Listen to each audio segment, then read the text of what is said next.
ৰাম শ্ৰীকৃষ্ণ আদি অৱতাৰবিলাক ধাৰণ কৰা সেই ভগৱন্ত তুমি প্ৰভু সৰ্বশক্তিমান ঈশ্বৰতত্ত্ব সৰ্বভয়হাৰী তোমাৰ চৰণত আমি প্ৰণাম কৰিছোঁ প্ৰভু, কাৰণ তুমি নিৰ্গুণ গুণৰ সীমা নাই। এনেধৰণে সেই 7 মাহত যেতিয়া বুধকলভ্য অৰ্থাৎ জ্ঞান জন্ম হয়, সেই দেৱহীটোৱে গৰ্ভত ঈশ্বৰক স্তুতি কৰে। সেই কথাটো আমি নিজক, সেইটোৱে হ'ল ঈশ্বৰৰ মায়া। আমি যে সংসাৰলৈ আহি গুৰু সেৱা কৰিবলৈ আমাৰ 5 মিনিট সময় নোলায়। এজন ভকত আহিলে অতিথি দেৱো ভৱ বুলি, পিতৃদেৱো ভৱ, মাতৃদেৱো ভৱ বুলি আমাৰ সেৱা কৰিবলৈ সময় নাই। কিন্তু শাস্ত্ৰই কৈছে মাতৃ গৰ্ভত 7 মাহতেই বোলে আমি প্ৰত্যেকজনাই সেই সৰ্বশক্তিমান সৰ্বভয়হাৰী ঈশ্বৰ কৃষ্ণক আমি প্ৰত্যেকেই সেৱা কৰিছিলোঁ আৰু প্ৰতিজ্ঞাও কৰিছিলোঁ যে হে প্ৰভু, তুমি এই গৰ্ভৰ পৰা আমাক যদি পৃথিৱীলৈ লৈ যোৱা, তেতিয়াহ'লে পৃথিৱীত গৈ মাতৃয়ে আমাক যি দিব তাৰ সমানে সমানে দুভাগৰ এভাগ তোমাক আমি অৰ্পণ কৰিম। কিন্তু আমি পৃথিৱীলৈ আহি কি কৰোঁ সন্তানে? আপোনালোকে দেখিছে এইটো পাৰ্থিৱ জগতৰ সঁচা কথা, এখন সঁচা ছবি। যেতিয়া মাতৃয়ে গৰ্ভস্থ সন্তান ভূমিষ্ঠ হোৱাৰ পাছত এটি স্তন পান কৰাই দিয়ে, তেতিয়া সেই শিশুটিয়ে মুখেৰে এটি স্তন পান কৰে, কিন্তু হাতখনে অন্যটো স্তন ধৰি থাকে। তাৰমানে সেইটোৱে ঈশ্বৰৰ মায়াটো। গৰ্ভত থাকোঁতে ঈশ্বৰক স্তুতি কৰি কৈছিল, মাতৃয়ে যি দিব মোক আধা তোমাক দিম। কিন্তু মাতৃয়ে যেতিয়া স্তন খুৱাই দিয়ে, তেতিয়া অন্যটো স্তন শাস্ত্ৰসন্মতে গৰ্ভত থাকোঁতে কৰা প্ৰতিশ্ৰুতি মতে ঈশ্বৰলৈ ৰাখিব লাগিছিল। কিন্তু আমি শিশু হিচাপে যেতিয়া পৃথিৱীত অৱস্থান কৰি আছিলোঁ, তেতিয়া আমিও সমস্তজনাই মাতৃৰ সেই অন্যটো স্তন খামুচ মাৰি ধৰি কেৱল নিজৰ বাবেহে ৰাখিছিলোঁ। ঈশ্বৰক কিন্তু তেতিয়া দিবলৈ আমাৰ মনত নপৰিল। মানে সেইটো হ'ল ঈশ্বৰৰ মায়া।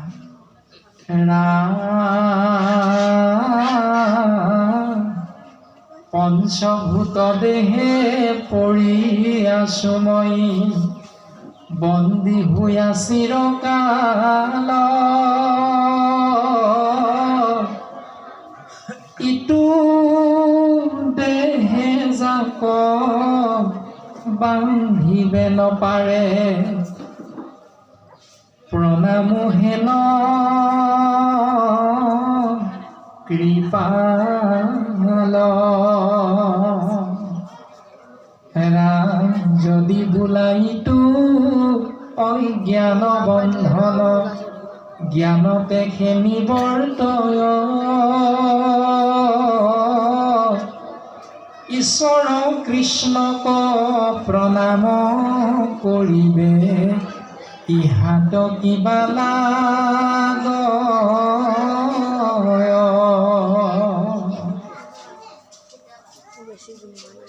সীমা কপিল প্ৰভুৱে মাতৃ দেৱহতীৰ আগত প্ৰকাশ কৰিছে যে শৰীৰটো হ'ল পঞ্চভূতেৰে নিৰ্মিত। পঞ্চভূত হ'ল খেতি, অপ, মৰুত, বিয়ুম, তেজ, যাক সহজতে কোৱা হয় মাটি, পানী, বায়ু, অগ্নি, আকাশ। এই পঞ্চভূত, এই পঞ্চতত্বৰে নিৰ্মিত আমাৰ এই শৰীৰটো। সেইকাৰণে মাটি দেহা বুলি কয়, মাটিতে বিলীন হৈ যায়। আকৌ জুই দি পোৰা হয়, ছাই হৈ বায়ুত মিলিত হৈ যায়, আকাশ তত্ত্বত সি লুপ্ত হৈ যায়, নিহিত হৈ যায়। এনেকৈ মাটি, পানী, বায়ু, অগ্নি, আকাশ পঞ্চভূতেৰে নিৰ্মিত এই দেহাটো পঞ্চভূততে ক্ৰম অনুসাৰে বিলীন হৈ যায়। আৰু সেই পঞ্চভূত দেহে পৰি আছো মই, বন্দী হোৱা চিৰকাল। জীৱ আত্মা এই পঞ্চভূতি শৰীৰটোতে সোমাই থাকে। ইটো দেহে যাক বান্ধিবে নপাৰে, প্ৰণামো হেন কৃপাল। সেইজন পৰমাত্মা ঈশ্বৰতত্ত্বত এই শৰীৰে কিন্তু পঞ্চভূতি দেহাটোৱে কোনোদিন কোনো কালে বান্ধি ৰাখিব নোৱাৰে। আৰু সেইজন পৰমাত্মা ঈশ্বৰতত্ত্বৰ চৰণ কমলত সেৱা নিবেদন কৰিছে কোনে? জীৱ আত্মাই।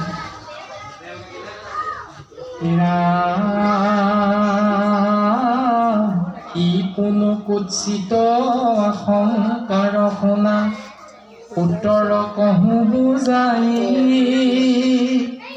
যাহাৰ মায়াত জ্ঞান নষ্ট হোৱা জীৱে মহাক্লেশ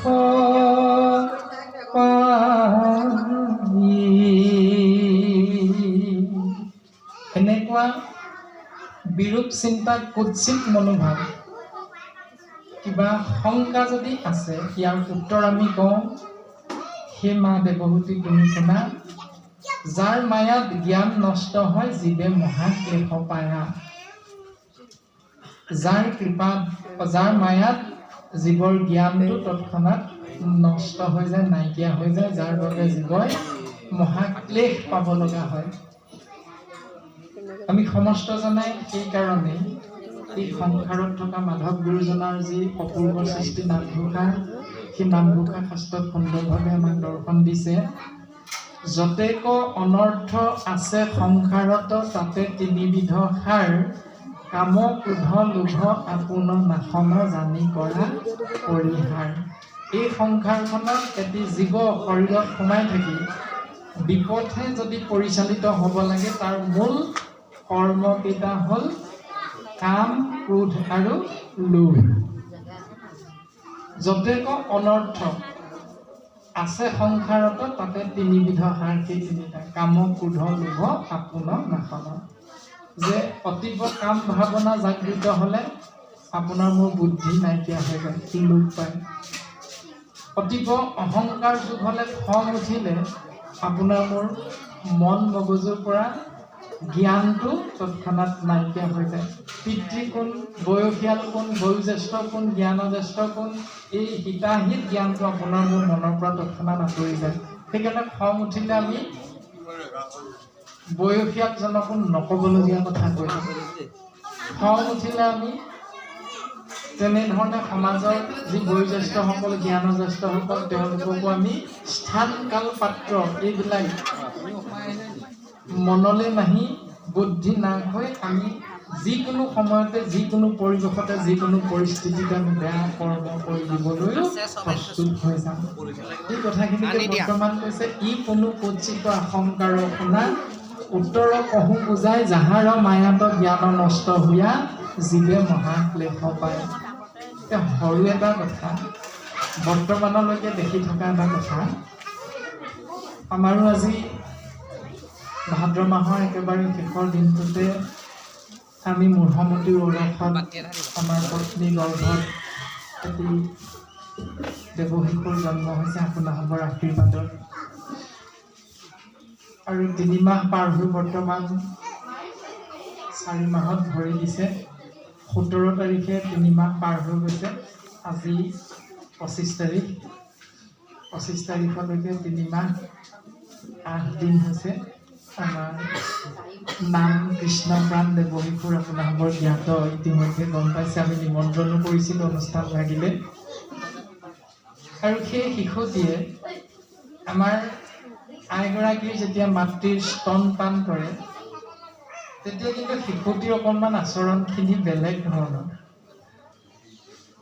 এই যে অকণমান আগতে কৈ অহা হ'ল যে গৰ্ভত থাকোঁতে আমিও শিশু অৱস্থাত ঈশ্বৰক সেৱা কৰিছিলোঁ যে সেই প্ৰভু পৃথিৱীলৈ গৈ মাতৃয়ে যি দিয়ে আধাটো তোমাক দিম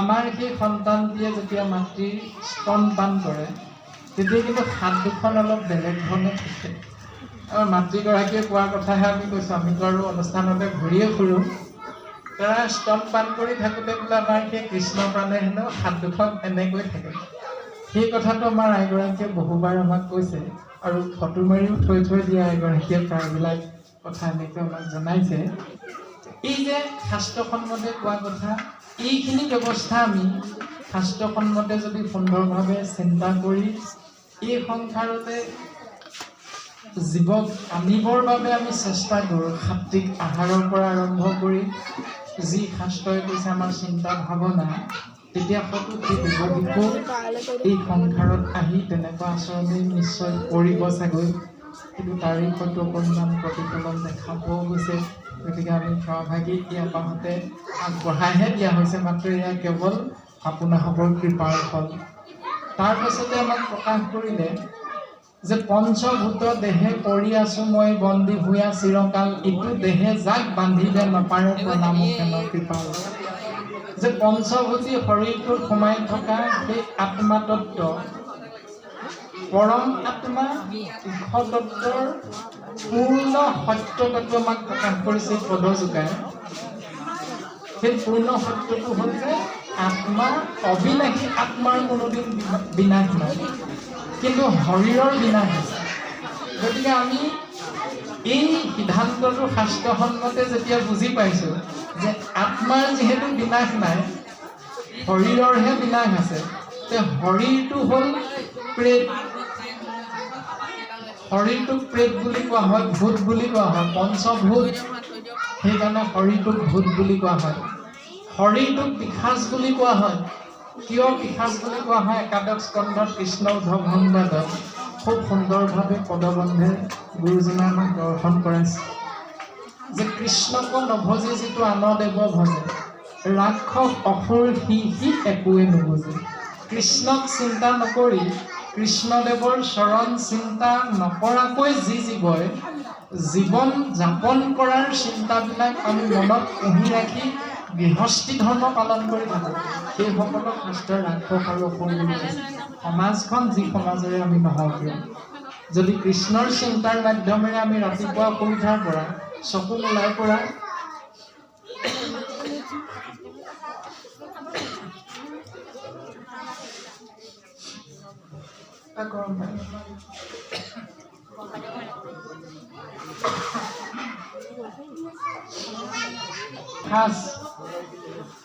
অপদেৱতাক পুজি শৈৱেক পিশাচ। পঞ্চভূতেৰে নিৰ্মিত এই শৰীৰৰূপী এই বডিটো, ইংৰাজীত যাক বডি বুলি কোৱা হয়, এই বডিটোক তেতিয়াই পিশাচ বুলি কোৱা হয় যেতিয়াই অৰ্জুনতো গীতাটো কহিছা হৰিসাজ, অৰ্জুনৰ আগত গীতা জ্ঞানৰ জৰিয়তে ভগৱন্ত পুৰুষে প্ৰকাশ কৰিছে অপদেৱতাক পুজি শৈৱেক পিশাচ। যদি কৃষ্ণদেৱৰ চৰণ চিন্তা নকৰি অন্য দেৱতাৰ চৰণ চিন্তাৰে যদি জীৱন যাপন কৰিবলৈ চেষ্টা কৰোঁ, তেতিয়াহ'লে তেওঁলোকক পিশাচ বুলি কৈছে। তাৰপিছত কৃষ্ণ দেৱতাক এৰি অন্য দেৱতাক চিন্তা কৰা সকলক অন্য হাতেদি ৰাক্ষস বুলি কৈছে, অসুৰ বুলি কৈছে। তাৰ পাছত পঞ্চভূতি এই দেহাটোক প্ৰেত বুলি কৈছে, ভূত প্ৰেত পিশাচ। এতিয়া এই দেহটোৰ অৰ্থে যদি আমি প্ৰত্যেক বছৰে বছৰে বছৰেকীয়া বুলি কিবা এটা নিয়ম চিন্তা কৰি যদি আমি কৰ্ম কৰোঁ, তেতিয়াহ'লে সেইসকল যি সমাজৰে নহওক কিয়, তেওঁলোকৰো যিহেতু উদ্দেশ্যটো আছে যে পিতৃ বুলি ভাবি থকা সেই শৰীৰটোৱে আমাক নিথৰুৱা কৰি এই সংসাৰৰ পৰা গুচি যোৱাৰ বাবেহে আমি কৃষ্ণ নামটো আশ্ৰয় কৰিম, ভকতৰ সংগটো আশ্ৰয় কৰিম। যদি উদ্দেশ্যটো তেনেকুৱা থাকে, তেতিয়াহ'লে অকণমান আগত আমাক পদবন্ধে কৈ গৈছিল যে ভক্তিৰ প্ৰকাৰকেইটাৰ কথা, তামসিক ভক্তি, ৰাজসিক ভক্তি, সাত্বিক ভক্তি, এই ভক্তিবিলাকৰ মাজতে আমি আকৌ আবদ্ধ হৈ যাম। তাৰমানে সেই ভক্তি এটা নামাকৰণ কৰিছে, সি হ'ল সগুণ ভক্তি।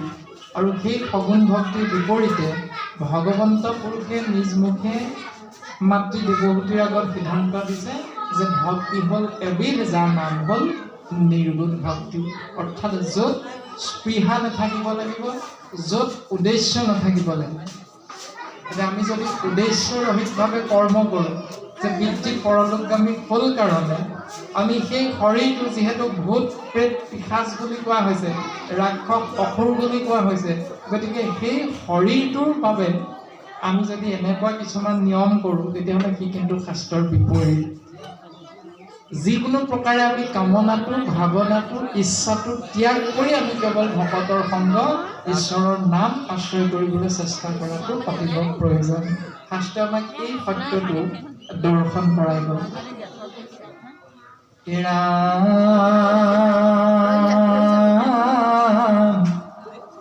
হেন ঈশ্বৰৰ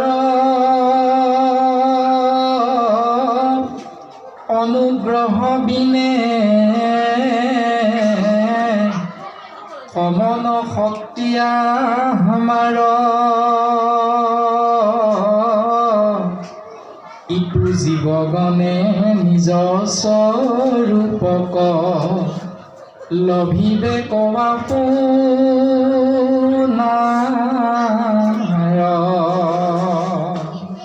সেইজন ঈশ্বৰ কৃষ্ণদেৱৰ কৃপাৰ অবিহনে অমন শক্তি আমাৰ কি শক্তি ইটো জীৱগণে নিজৰ স্বৰূপক লভিবে কোৱা আপোনাৰ এই জীৱাত্মাই নিজৰ নিজৰ স্বৰূপ কেতিয়াও লাভ কৰিব নোৱাৰে যেতিয়ালৈকে পৰমাত্মা ঈশ্বৰ তত্ত্বৰ কৃপা লাভ কৰিব নোৱাৰে। এতিয়া ঈশ্বৰ তত্ত্বৰ কৃপা আমি কেনেকৈ লাভ কৰিম? শাস্ত্ৰত সুন্দৰভাৱে দৰ্শন দিছে।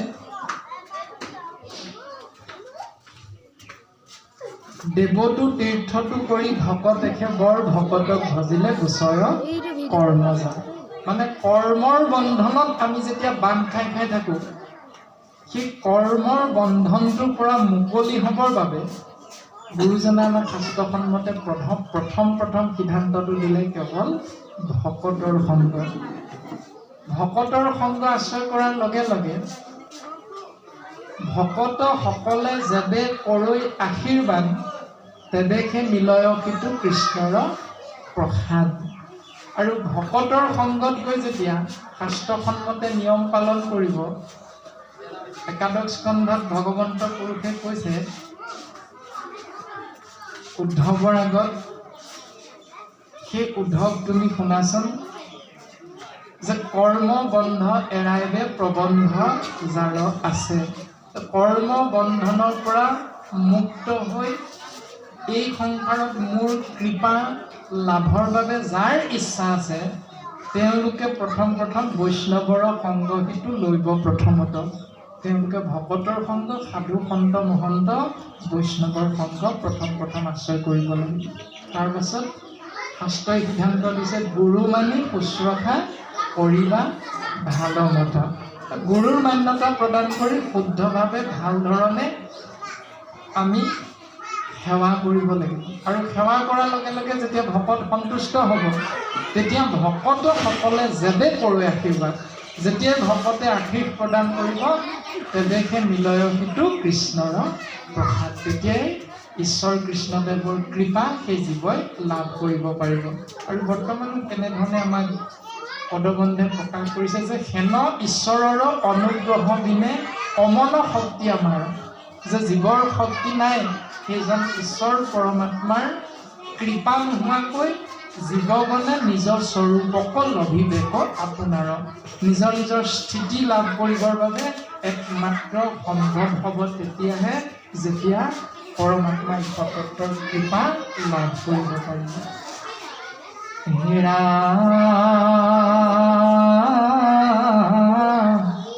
ইয়াতে সেই কৃষ্ণক সেবিবাক লাগে তেবে হে কৃপা হয়। কৃষ্ণ কৃপা বিনে জ্ঞান নোপজয় কহিলো কৰি নিৰ্ণয়। সেইকাৰণে কিমা ঈশ্বৰ কৃষ্ণদেৱক সেৱা কৰিব লাগে কৃপাৰ বাবে, কিয়নো ঈশ্বৰ কৃষ্ণদেৱৰ কৃপা অবিহনে জীৱই জ্ঞান লাভ কৰিব নোৱাৰে। এইটো হ'ল পৰম সত্য। এনেকৈ জীৱৰ তামসিক গতিৰ দুলৰি ছবিভাগি কৃপালু গুৰুজনাই আমাক পদবন্ধে আগবঢ়ায়।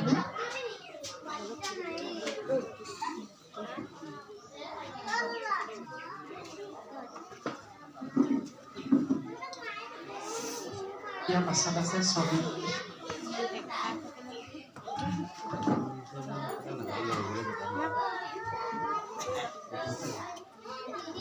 হেৰা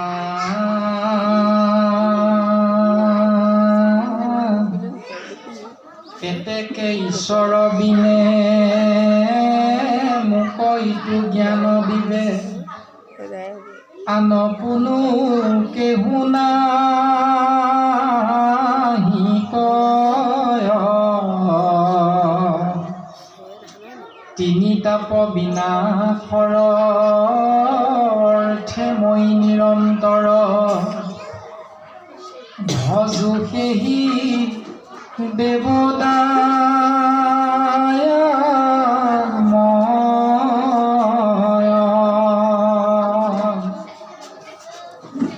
হে প্ৰভু ভগৱন্ত মই যেন দুখ পাওঁ তজুপদে কৰো নিবেদন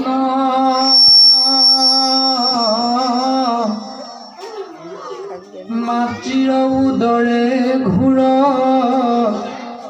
বিস্তাৰ মূত্ৰৰ গৰ্তে পৰি মই আছো সুদূৰ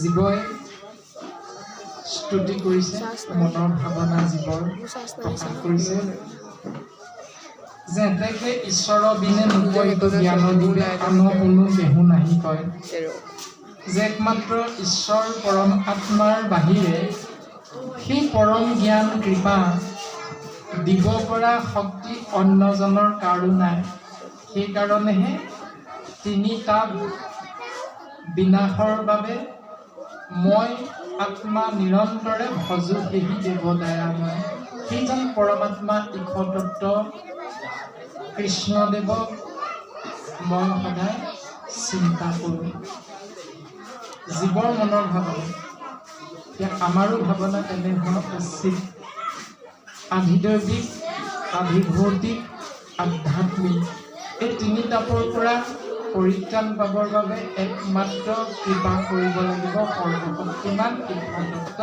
কৃষ্ণদেৱ কিয়নো তেওঁৱেই হ'ল মায়াৰ স্বামী তেওঁৱেই হ'ল সৃষ্টি স্থিতি প্ৰলয়ৰ গৰাকী তেওঁৱেই হ'ল তিনি গুণ জন্ম দিয়া একমাত্ৰ সৰ্বশক্তিমান ইশতত্ব জীৱৰ পিতৃ সেই প্ৰভু ভগৱন্ত মই যেন দুখ পাওঁ তজুপদে কৰোঁ নিবেদন মাতৃৰ উদৰে ঘূৰ বিস্তাৰ মূত্ৰৰ গৰ্তে পৰি মই আছো দুৰ্জন সেই মা তোমাৰ বিষ্ঠা মূত্ৰৰ সেই গৰ্ভৰূপী গাঁতত মই দুৰ্জনৰূপী জীৱ আত্মা পৰি আছো সেই প্ৰভু ভগৱন্ত মোক তুমি সেই দুখৰ পৰা পৰিত্ৰাণ দিয়া মই তোমাৰ চৰণ কমলত সেৱা নিবেদন কৰিছোঁ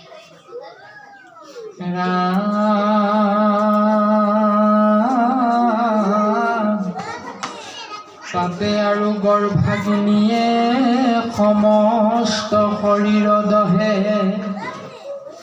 দিন মাহ কৰোঁ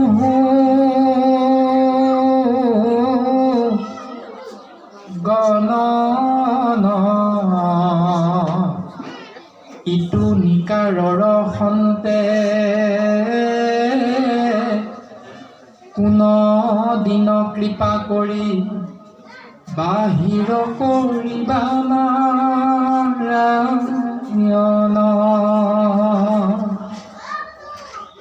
ৰাম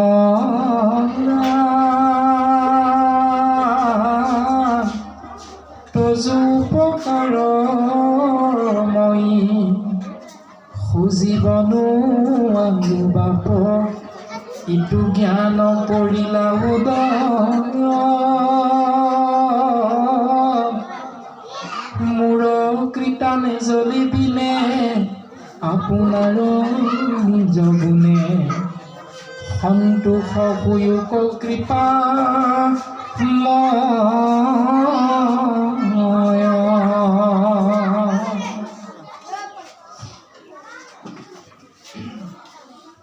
সেই দুখ কষ্টৰ মাজতে আকৌ মাতৃয়ে খোৱা সেই আহাৰবিলাকৰ যি গৰ্ভত হোৱা অগ্নিতত্ত্ব সেই অগ্নিতত্ত্বত সমস্ত শৰীৰটো যেন এফালৰ পৰা পুৰি ছাই হৈ যাব এনেকৈ বহু দুখ কষ্টৰ মাজেৰে মই দিন মাহবিলাক গণনা কৰি থাকোঁ ইটো নিকাৰৰ সন্তে কোনো দিন কৃপা কৰি বাহিৰ কৰিব নাৰায়ণ সেই প্ৰভু নাৰায়ণ তুমি মোক কোনদিনা এই নৰক কুণ্ডৰ পৰা উদ্ধাৰ কৰিবা প্ৰভু এইবুলি জীৱাত্মাই স্তুতি কৰে গৰ্ভত। তজু উপকাৰ মই খুজিব নোৱাৰো বাপ, ইটো জ্ঞান কৰিলা উদয়। সেই প্ৰভু, তুমি মোক যি উপকাৰ কৰিলা, যি জ্ঞান প্ৰদান কৰিলা, সেই জ্ঞানৰ ধাৰ মই কোনোদিন মাৰিব নোৱাৰিম, পৰিশোধ কৰিব নোৱাৰিম। মোৰ কৃতাঞ্জলি দিলে আপোনাৰ নিজ গুণে সন্তোষ শুল্ক কৃপাময়। সেই প্ৰভু, মোৰ কৃতাঞ্জলি সেৱাই তোমাৰ চৰণত অৰ্পণ কৰা হৈছে। কিন্তু ইয়াত সন্তুষ্ট নহ'লেও সেই প্ৰভু, তুমি নিজৰ কৃপা গুণে নিজেই যেন তুমি সন্তুষ্ট হোৱা প্ৰভু, আৰু মোকো যেন তুমি এক কণিকা কৃপা বৰ্ষণ কৰা। হে প্ৰভু আবে মই ইটো গৰ্ভবাস হন্তে, বাহিৰাইবে নকৰো মন, জাতু অন্ধ কোপ প্ৰায় সংসাৰক গৈনে লোক, তজু মায়া কৰয়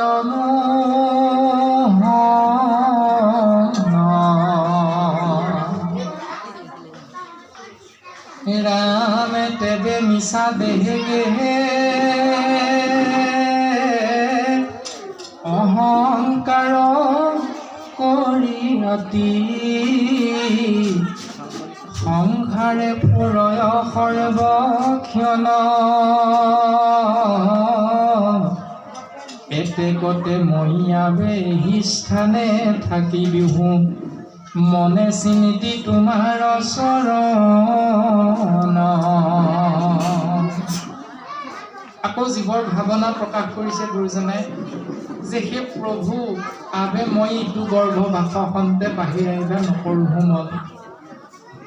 মোৰ মনে এনেকৈ কৈছে প্ৰভু যেন মই এই গৰ্ভৰ পৰা বাহিৰলৈ নাযাওঁ, কিয়নো বাহিৰলৈ গ'লেও তোমাৰ মায়াইহে মোক বশ কৰিব। জাতু অন্ধ কোপ প্ৰায় সংসাৰক গৈলে লোক, তজু মায়া কৰয় মোহন। এই গৰ্ভৰ পৰা মই বাহিৰ হৈ গ'লে আকৌ সেই প্ৰভু তোমাৰ মায়াই দেখোন মোক ঘূৰাই লৈ ফুৰাব। সেইকাৰণে মোৰ মনটোৱে কৈছে প্ৰভু, মোক গৰ্ভৰ পৰা যেন বাহিৰলৈ তুমি নিব নালাগে। এনেকুৱা ভাৱনাও জীৱই প্ৰকাশ কৰিছে। কৃষ্ণ কৃষ্ণ। তেবে মিছা দেহে গেহে, অহংকাৰ কৰি আতি, সংসাৰে ফুৰয় সৰ্বক্ষণ। ই যে তোমাৰ মায়াত মোহিত হৈছে জীৱ, সেই কাৰণে দেহটোকে মই ভাবি মিছা দেহ অহংকাৰত থাকি সংসাৰত প্ৰত্যেক মুহূৰ্ততে ঘূৰি ফুৰা সেই জীৱবিলাক তোমাৰ মায়াত আবদ্ধ প্ৰভু। এতেকতে মই আবে এই স্থানে থাকি বহু, মনে চিন্তি তোমাৰ ওচৰত। মোৰ মনৰ দ্বাৰা কেৱল তোমাক চিন্তা কৰি এই স্থানতে থাকো দিয়া প্ৰভু, তুমি মোক পৃথিৱীলৈ লৈ নাযাবা। এনেকৈও আকৌ জীৱই ভগৱন্তক স্তুতি কৰিছে, সেৱা কৰিছে। হয় কৃষ্ণ।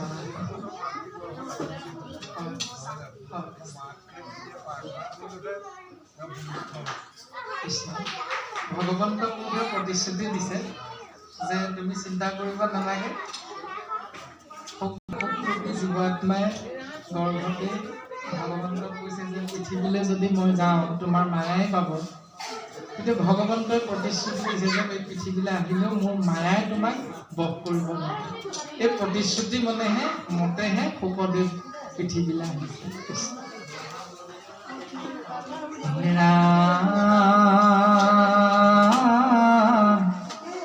নিজ বুদ্ধি অনুসাৰে দুৰ্ঘোৰ সংসাৰ সন্তে, আপোনাক কৰিব উদ্ধাৰ, যেন আৰু নোহে মোৰ মত অনেক বিধ, গৰ্ভবাস পৰমনিকাৰ। বদতি কপিল হৰি শুনা মন থিৰ কৰি, পাছে যেন জীৱৰ শুয়, এহি মত হওঁতে ঈশ্বৰক কৰি থাকে স্তুতি নতি তেবে হুৱে জনম সময়।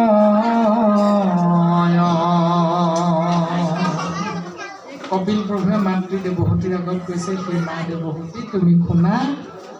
এনেকৈ জীৱই এবাৰ কয় যে সেই প্ৰভু তুমি মোক পৃথিৱীলৈ লৈ যোৱা, এবাৰ কয় সেই প্ৰভু মোৰ ইয়াতেই ভাল লাগিছে, ইয়াতেই থাকোঁ, তুমি নিব নালাগে। এনেকৈ ভাৱনা চিন্তা কৰি ঈশ্বৰক স্তুতি কৰি থাকোঁতেই এদিন জীৱ মাতৃগৰ্ভৰ পৰা পৃথিৱীত ভূমিষ্ঠ হোৱাৰ সময় আহি পৰে, যাক আমি সমস্তজনে জন্ম বুলি বুজি পাওঁ। তেবে হুৱে জনম সময়। ৰামে তেতিক্ষণে বলৱন্ত প্ৰসূতি বায়ুৱে পাই অধুমুখ গৰ্ভতে কৰয়। পাছখন্তে ঠেলি আনে নিৰুশ্বাস শুয়া জীৱ মহাদুখে আহি উপজয়। বিষ্ঠায়ে শুনিতে অতি শৰীৰে লিপিত ভূঞা পৃথিৱীত পৰিবাগৰয়।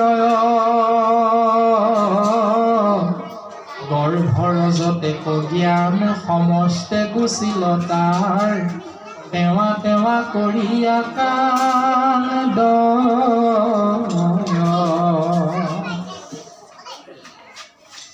আমাৰ শৰীৰটোত 10টা বায়ু আছে, আপোনালোকে জানে। একেবাৰে শেষত যিটো বায়ু ওলাই যোৱাৰ কাৰণে আমাৰ শৰীৰটো মৃত বুলি ঘোষণা কৰা হয়, সেয়া হ'ল ধনঞ্জয় বায়ু, দেৱদত্ত বায়ু, প্ৰসূতি বায়ু। এনেকৈ 10 বিধ বায়ু আমাৰ শৰীৰটোৰ ভিতৰত সোমাই আছে। আৰু গৰ্ভস্থ সন্তানটিক পৃথিৱীলৈ অহাত সহায় কৰে প্ৰসূতি বায়ুৱে। আৰু সেই প্ৰসূতি বায়ুৱে গৰ্ভতে জন্মৰ প্ৰাকমুহূৰ্তত শিশুটোক ওলোটা কৰি দিয়ে শৰীৰটো। আৰু তেতিক্ষণে বলৱন্ত প্ৰসূতি বায়ুৱে পাই অধুমুখ গৰ্ভত কৰয়। পাছখন্তে ঠেলি আনে নিৰুশ্বাস শুয়া জীৱ মহাদুখে আহি উপজয়। মাতৃ যোনিদাৰেদি আহি পৃথিৱীত সেই শিশু ভূমিষ্ঠ হয়। কিন্তু শাস্ত্ৰই কোৱা এই কথাখিনি সাম্প্ৰতিক সময়ত অকণমান পৰিৱৰ্তন এটা হৈছে, যিটো আমাৰ আপোনালোকে জানে অপাৰেশ্যন কৰি সন্তান জন্ম দিয়াৰ যিটো ব্যৱস্থা, এইখিনি ক্ষেত্ৰত প্ৰসূতি বায়ুৰ কথাটো অকণমান আহি নপৰে। আৰু যিটো কৈছে বিষ্ঠায়ে শুনিতে আতি শৰীৰে লিপিত হোৱা পৃথিৱীত পৰিবাগৰয়, যিটো বিষ্ঠা আৰু মূত্ৰেৰে শৰীৰটো লেপিত হৈ পৃথিৱীলৈ আহিব লগা হয়, অপাৰেশ্যন কৰিলে কিন্তু সেইটো নহয়। গতিকে সাম্প্ৰতিক সময়ত বিজ্ঞানৰ যি উন্নতি হৈছে, সেই উন্নতিৰ বলত গৰ্ভস্থ সন্তানে সেই দুখ কষ্টখিনি পোৱাৰ পৰা অকণমান হ'লেও উপশম পায়। গৰ্ভৰ যতেক জ্ঞান সমস্তে কুশীলতাৰ তেৱা তেৱা কৰি আনে। এইখিনিতে গুৰুজনে এটা দৰ্শন দিছে যে গৰ্ভত থাকোঁতে যিমানখিনি 7 মাহৰ পৰা জ্ঞান জন্ম হৈছিলে, সেই সমস্তখিনি জ্ঞান কিন্তু পৃথিৱীত অহাৰ লগে লগে শিশুটি নাইকিয়া হৈ যায়। আৰু নাইকিয়া হোৱাৰ কাৰণে পৃথিৱীত আহি ক'ব লাগিছিল কৃষ্ণ কৃষ্ণ, কিন্তু আমি শিশুটিয়ে কি বুলি কয়, তেৱা তেৱা বুলি কৰিয়া কান্দয় বুলি কৈছে। সেই তেৱা তেৱা অৰ্থাৎ দন্তীয়া তটোহে আৰম্ভ হ'ব লাগিছিল কটো কৃষ্ণ, কিন্তু আৰম্ভ হ'ল দন্তীয়া তৰে, অৰ্থাৎ তেৱা তেৱা বুলি কান্দব লগা। ৰাম পৰৰ মনৰ কথা পৰে কিছু নজানয়, স্তন অৰ্থে যদ্যপি কান্দয়, পেট কামুৰয় বুলি মাতৃয়ে তাহাক আনি নিমৰ ৰস কপিয়া।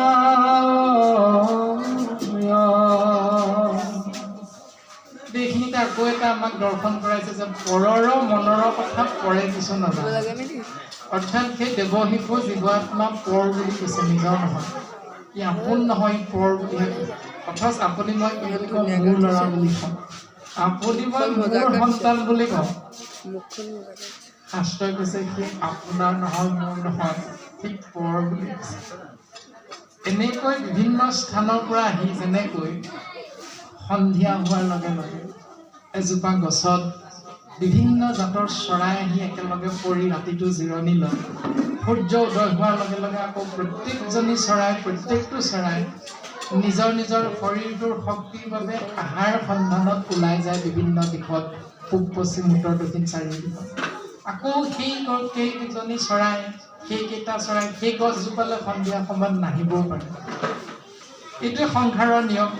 ঠিক তেনেকৈ শৰীৰটোত সোমাই পুত্ৰ পিতৃ মাতৃ পত্নী হিচাপে এই সংসাৰত একেলগ হৈ থকা পৰিয়ালকেন্দ্ৰিক মনুষ্য নামৰ শৰীৰত প্ৰৱেশ কৰা জীৱ আত্মাক শাস্ত্ৰই কৈছে পৰৰ মনৰ কথা পৰে কিছু নাজানো। অৰ্থাৎ ই আপোন নহয় পৰ বুলি কৈছে, কোনো কাৰো আপোন নহয় বুলি কৈছে। এইটোৱে সত্য। এই সত্যটোক আপুনি মই মাতৃ গৰ্ভত থাকোঁতে বুজি পাইছিলোঁ, কিন্তু পৃথিৱীলৈ অহাৰ লগে লগে সেই সত্যটো আমি পাহৰি গ'লোঁ। সেই পাহৰি যোৱাৰ কাৰণে পিতৃ মৰিল বুলি আপুনি মই ক্ৰন্দন কৰোঁ, দুখ কৰোঁ। যদি আমি সত্যটো মনত থাকিল হয়, হৃদয়ত থাকিল হয়, তেতিয়া আমি কেতিয়াও সেই ব্যক্তিজনৰ কাৰণে, সেই শৰীৰটোৰ কাৰণে আমি কোনোদিন কেতিয়াও দুখ নকৰিলোহেঁতেন। তাৰপাছত স্তনৰ অৰ্থে যদ্যপি কান্দে, যদিও গাখীৰ খাবৰ কাৰণে ভোক লগাৰ কাৰণে কান্দিছে, কিন্তু মাতৃগৰাকীয়ে ভাবে পেট কামোৰা বুলি। তাৰ পেটটো কিবা কামুৰিছে নেকি? মাতৃয়ে তাহাকক আমি নিমৰৰ ৰসক পিয়াওঁ, ঔষধ হিচাপে নিমৰ ৰস অকণ খুৱাই দিবলৈ বিচাৰে। তাৰ পেট কামুৰিছে চাগে, সেইকাৰণে সি কান্দিছে। তেনেকুৱা ভাৱনা মাতৃয়ে লয়। যিটো কথা শাস্ত্ৰই কৈছে পৰৰ মনৰ কথা পৰে কিছু নাজানে।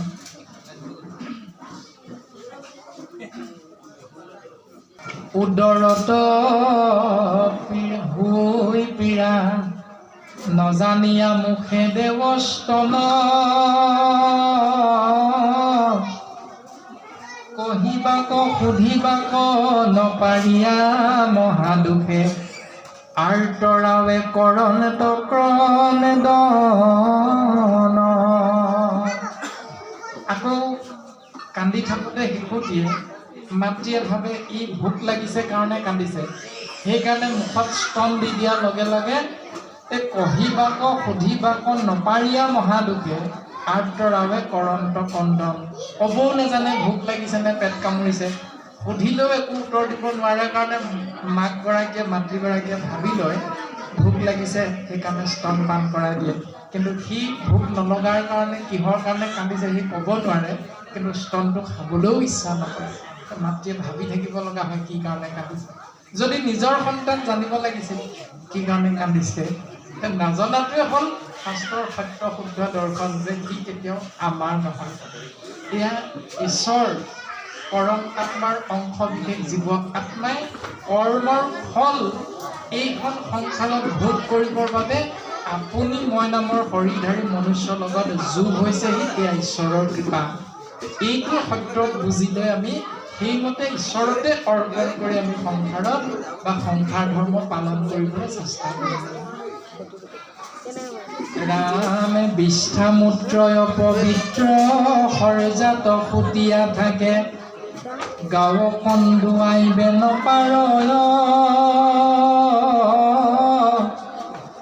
কোমল শৰীৰ পাই দাহে মহে বেৰি খাই, কেনচুৰ পিপৰা যেন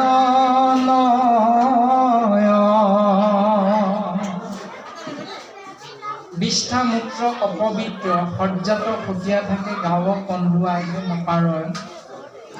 বিষ্ঠা মূত্ৰ যেতিয়া শিশুটিয়ে কৰিব, য'ত শুৱাই থোৱা মাতৃয়ে তাতেই কৰে, আৰু সি নিজে সেইবিলাকৰ পৰা শৰীৰটো আঁতৰাই আনিব নোৱাৰে। মই প্ৰস্ৰাৱ কৰিলোঁ, মূত্ৰ ত্যাগ কৰিলোঁ, বিষ্ঠা ত্যাগ কৰিলোঁ, সেই মা মোক তুমি ইয়াৰ পৰা পৰিষ্কাৰ কৰি দিয়া বুলি শিশুটিয়ে ক'ব নোৱাৰে।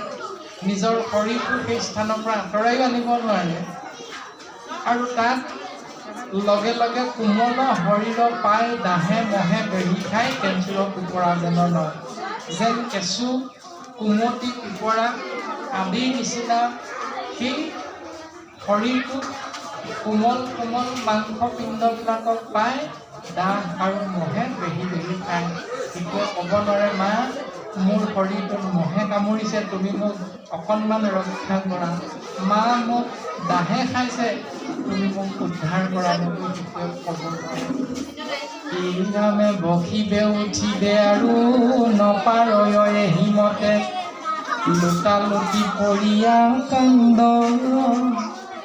এই হিমতে শিশুকালে পঞ্চম বছৰ মানে আনু নানা যাতনা জয়। বহিব নোৱাৰে, উঠিব নোৱাৰে, যেতিয়ালৈকে আনে দাঙি নিদিব, আনে বহুৱাই নিদিব, তেতিয়ালৈকে মাত্ৰ দুখ শোকৰ মাজত থাকি সেই শিশুৰূপী শৰীৰত প্ৰৱেশ কৰা জীৱ আত্মাই কেৱল কান্দে, মাথো কান্দে। আৰু এনেকৈ শিশুকালটো 5 বছৰ ধৰি পাৰ কৰে নানা দুখ যন্ত্ৰণা ভোগ কৰি কৰি। নমো নমো মহাহৰি বোলো দান্তে তৃণ ধৰি, মই পাপী আতি গৰিহিত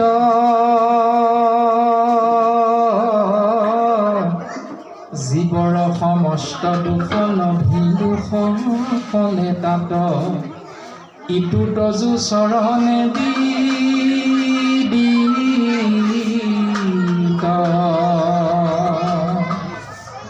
আবে বাপ কৃপা কৰা মোক দাস বুলি ধৰা, তজু নামে কৰায়ো বিশ্বাস, মোৰ নিজ কৰ্ম ফলে যথা যাওঁ তৈতে যেন একান্ত সাধুৰ দাস।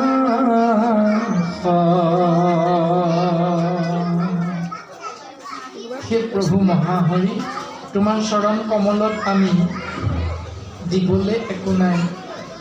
দাঁতেৰে তৃণদানকে বৰ বুলি ভাবি মই পাপিয়ে তোমাৰ চৰণত সেৱা নিবেদন কৰিছোঁ। আমি জীৱৰ সমস্ত দুখ লভিলো সকলে তাত, ইটো তজু চৰণে বিদিত। আমি যে জীৱই সেই দুখ যন্ত্ৰণা ভোগ কৰিলোঁ, সেই প্ৰভু তোমাৰ সমস্তখিনি বিদিত, তুমি জানা। মোৰ নিজ কৰ্ম ফলে যথা যাওঁ তৈতে যেন একান্ত সাধুৰ দাস। প্ৰভু তোমাক মই বেলেগ একো নিবিচাৰোঁ। তুমি মোক একো ঐশ্বৰ্য বিভূতি ধন সম্পত্তি গাড়ী মটৰ তুমি মোক একো দিব নালাগে প্ৰভু। তুমি মোক এই কৃপা কৰা যেন মই য'তে জন্ম নহওঁ কিয় তৈতে যেন কেৱল তোমাৰ একান্ত সাধুৰ সংগত মই আশ্ৰয় কৰিব পাৰোঁ। সেই একান্ত সাধুৰ মই যেন দাস হ'ব পাৰোঁ। প্ৰভু তুমি মোক এই কৃপা কৰা। এইটোৱে হ'ল নিষ্কাম। মাধৱ গুৰুজনে নামঘোষাত দেখিছে, আপোনালোকে জানে, সৰ্বজানন্তা কৃপাৰ সাগৰ দয়কী নন্দন পুৰীও মনৰ কাম, ভকতৰ সংগ সদা নবচুক মুখে তোৱা গুণনা। আমি শৰীৰধাৰী মনুষ্যৰ কেৱল ইচ্ছা হ'ব লাগিব এইটোহে, যিটোত যদিও কামনা থকা যেন অনুভৱ হয়, কিন্তু সেইটো কামনা বিৰোধ বুলি কোৱা হৈছে। কামনাৰ বিপৰীত, অৰ্থাৎ ইয়াত কামনাটো যোগ হৈ থকা নাই, যদিও যোগ হৈ থকা যেন ভাৱনা হয়, এই কামনাটো কেৱল ঈশ্বৰৰ চৰণ, ঈশ্বৰৰ একান্ত ভকতৰ সংগৰ কথাহে ইয়াত উল্লেখ কৰা হৈছে। আৰু সেইকাৰণে ইয়াক গুৰুজনাই নিষ্কাম ভক্তি হিচাপে আমি জীৱক দৰ্শন কৰাইছে। আৰু আমি সেই গুৰুজনা আদৰ্শ শিৰোগত কৰোঁ।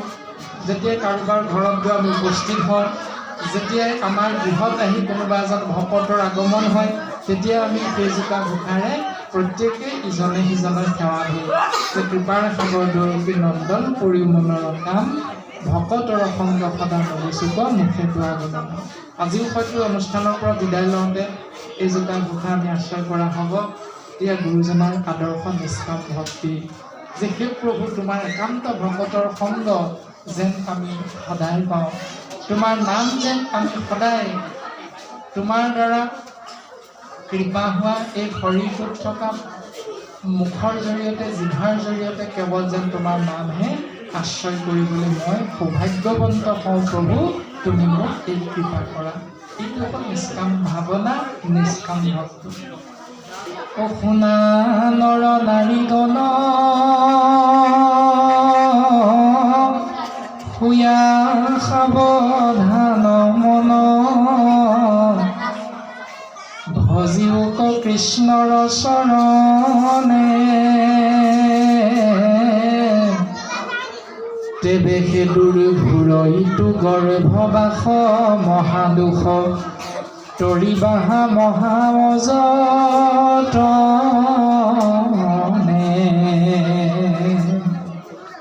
সেই নৰ নাৰীগণ, তোমাৰ হবে শুনা, মনটো সাৱধান কৰি লোৱা, ভজিওক কৃষ্ণৰ চৰণে, কৃষ্ণৰ চৰণ চিন্তা কৰা, তেবে সেই তেতিয়াহে দুৰ্ঘূৰ ইটো গৰ্ভবাস মহাদুখ তৰিবাহা মহা অযতনে।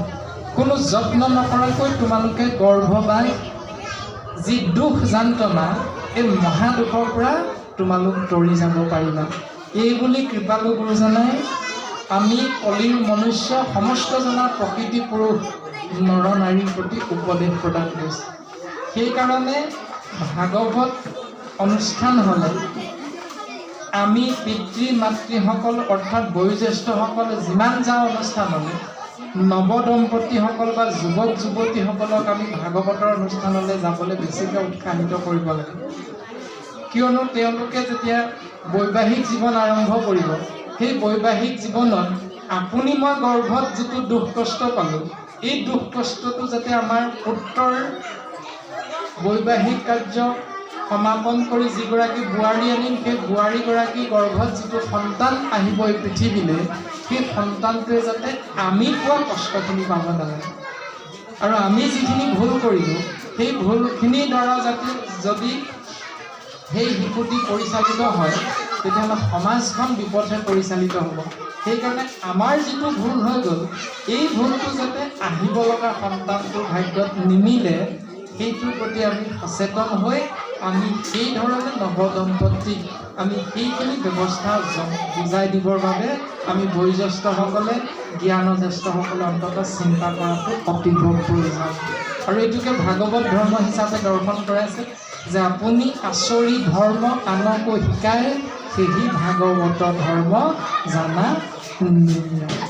প্ৰথম নিজে পালন কৰা, তাৰপাছত আনক তুমি সেই কথাখিনি প্ৰদান কৰা, জ্ঞান তুমি দৰ্শন কৰা। ৰাম কৃষ্ণ ৰকিং কৰ নিজ